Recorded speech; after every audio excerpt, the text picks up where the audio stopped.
Welcome to tenth वाला में आपका स्वागत है। पिछले वीडियो में हमने हिस्ट्री के फर्स्ट चैप्टर का लघु उत्तरीय क्वेश्चन देखा था, अति लघु उत्तरीय देखा था हमने, और जो 1 से 4 तक है। आज हम लोग लघु उत्तरीय क्वेश्चन देखेंगे, जो जिसमें 5 क्वेश्चन है, जिसका आज 3 क्वेश्चन हम लोग देखेंगे। उसमें पहला क्वेश्चन ये है कि 1848 के फ्रांसीसी क्रांति के कारण क्या थे।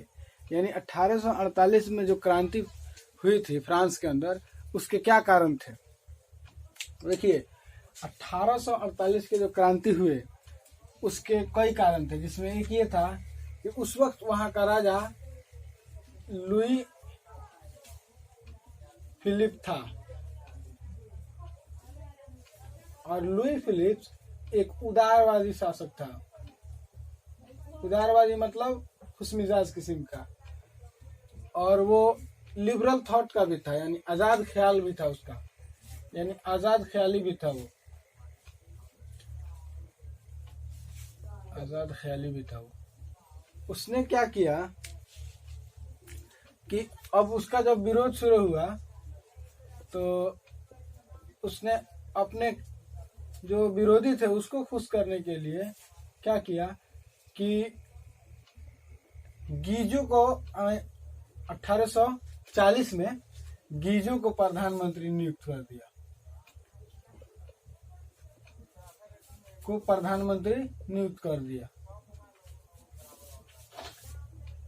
अब गीजो को जब प्रधानमंत्री नियुक्त किया तो ये जो शख्स था गीजो, वो बहुत ही प्रतिक्रियावादी था, यानी वो एक्सट्रीमिस्ट था और किसी भी तरह के परिवर्तन के अगेंस्ट था। वो चाहता ही नहीं था कि फ्रांस में कोई परिवर्तन आए, कोई सुधार आए। इसीलिए उसके पास ना समाज सुधार का कोई नीति था और ना ही विदेश नीति था। जैसे फ्रांस से बाहर के जो देश थे वो विदेश हुए ना, तो उसके सुधार के लिए जैसे होता है आज की विदेश सुधार नीति होता है, विदेश मंत्रालय होता है, उस तरह इस शख्स के पास कुछ था ही नहीं। और ये बहुत घोर प्रतिक्रियावादी था, एक्सट्रीमिस्ट था। उसने इसके बाद क्या हुआ, अब चूंकि कोई सुधार का नीति नहीं था, कोई नियम नहीं था, कैसे शासन चलाया जाए इसका कोई कुछ पता नहीं था। अब उसी काल में फ्रांस के अंदर उसी काल में गरीबी बढ़ गई और भूखमरी बढ़ गई, लोग बेरोजगार होने लगे। अब जब लोग बेरोजगार होने लगे, गरीबी बढ़ गई, भूखमरी बढ़ गई, तो लोगों ने क्या किया कि 1848 में क्रांति छेड़ दी। पुलिस ने जगह जगह पर लाठीचार्ज किया, लोग प्रदर्शन करने लगे, राजा के महल के सामने आके लोग प्रदर्शन करने लगे। उसी बीच क्या हुआ कि लुई फिलिप्स, वो जो वहां का राजा था, लुई फिलिप्स, वो गद्दी छोड़ने पर मजबूर हो गया। ये जो है लुई फिलिप, वो गद्दी छोड़ने पर मजबूर हो गया और 24 फरवरी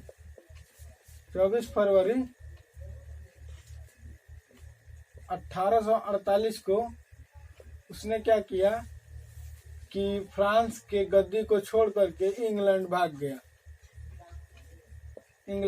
गया और यहीं से 1848 की फ्रांसीसी क्रांति जो है शुरू हो गई।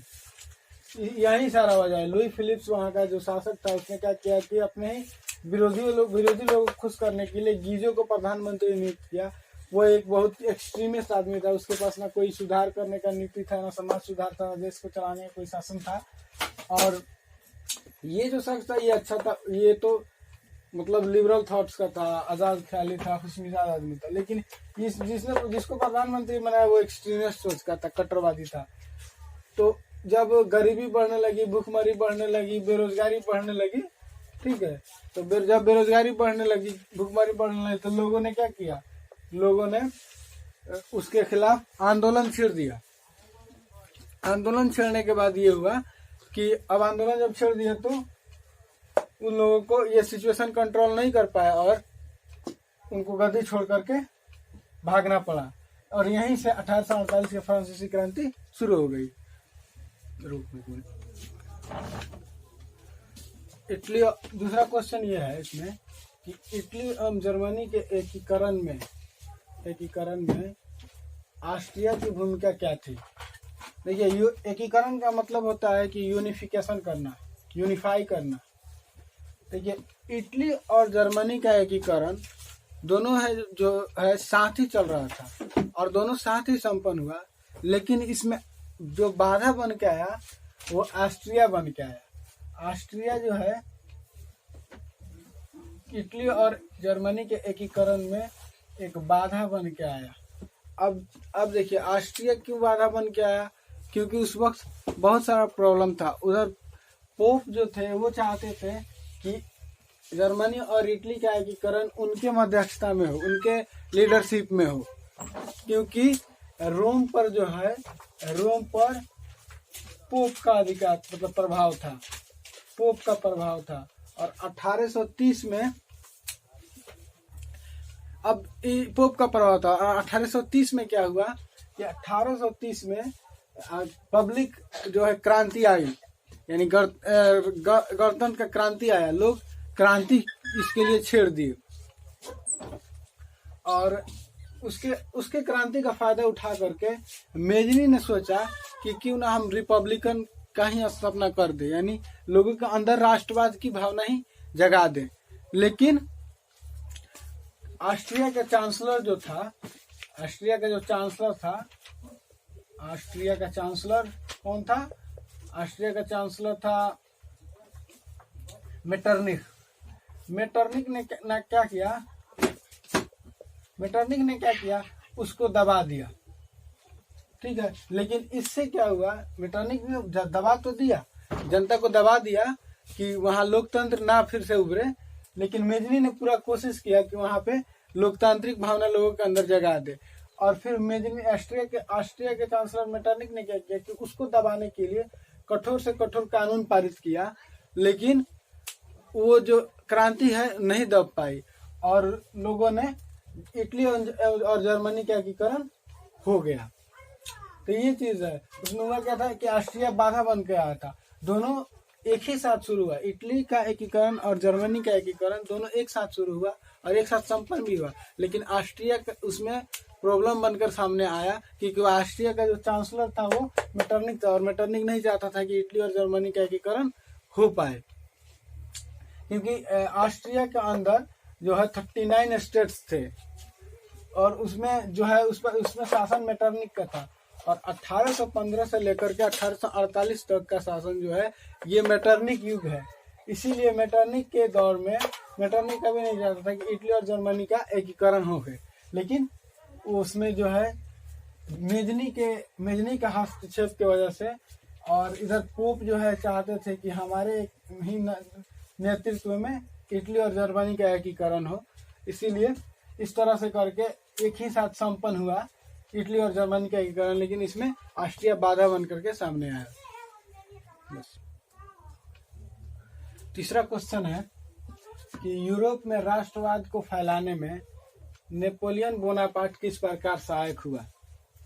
देखिए, यूरोप में जो राष्ट्रवाद फैला उसमें नेपोलियन का बहुत बड़ा हाथ है। और उसमें क्या हुआ था कि नेपोलियन का युद्ध, यानी नेपोलियन की लड़ाई और नेपोलियन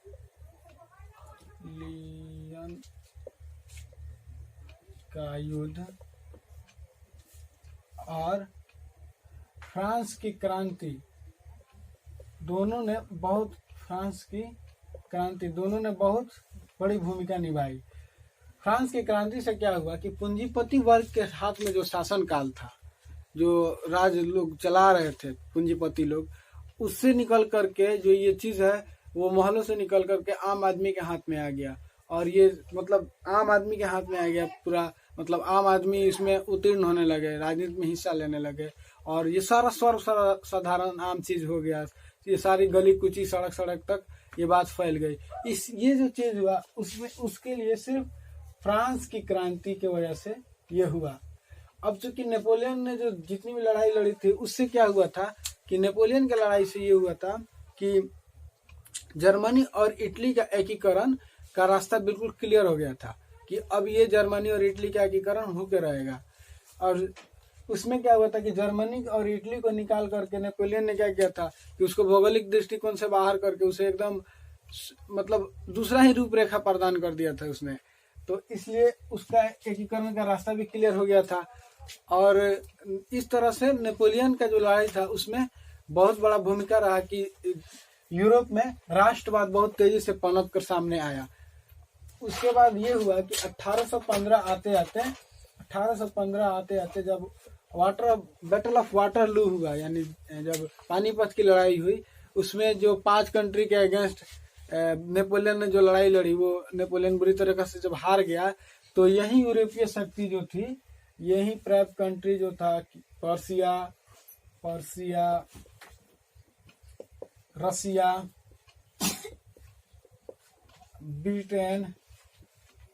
ब्रिटेन, ऑस्ट्रिया, यही सारी कंट्री के लोगों ने मिल करके क्या किया, एक मीटिंग की और वियना सम्मेलन हुआ। और वहां से ये कोशिश किया गया कि नेपोलियन ने जो लड़ाई लड़ी है 1815 में पानीपत का, उससे जो अशांति फैला है यूरोप में, और उसको फिर से स्थापित किया जाए। और इससे अशांति तो फैली थी, लेकिन साथ ही साथ ये हुआ था कि लोगों के अंदर राष्ट्रवाद की भावना जग गई थी। जर्मनी और इटली का एकीकरण का रास्ता बिल्कुल क्लियर हो गया था। जो लोग पूंजीपति वर्ग के थे उन लोगों का मतलब राजगद्दी से जाना आसान हो गया था। इस तरह नेपोलियन का जो युद्ध था, जो लड़ाई थी नेपोलियन की, वो यूरोप में राष्ट्रवाद के लिए बहुत महत्वपूर्ण रहा। तो आज के लिए बस इतना ही। हमने 3 ही क्वेश्चन आज कवर किया हुआ है, और नेक्स्ट 2-3 क्वेश्चन उसमें जो बचा हुआ है हम अगले वीडियो में कवर करने की कोशिश करेंगे। तब तक के लिए थैंक यू।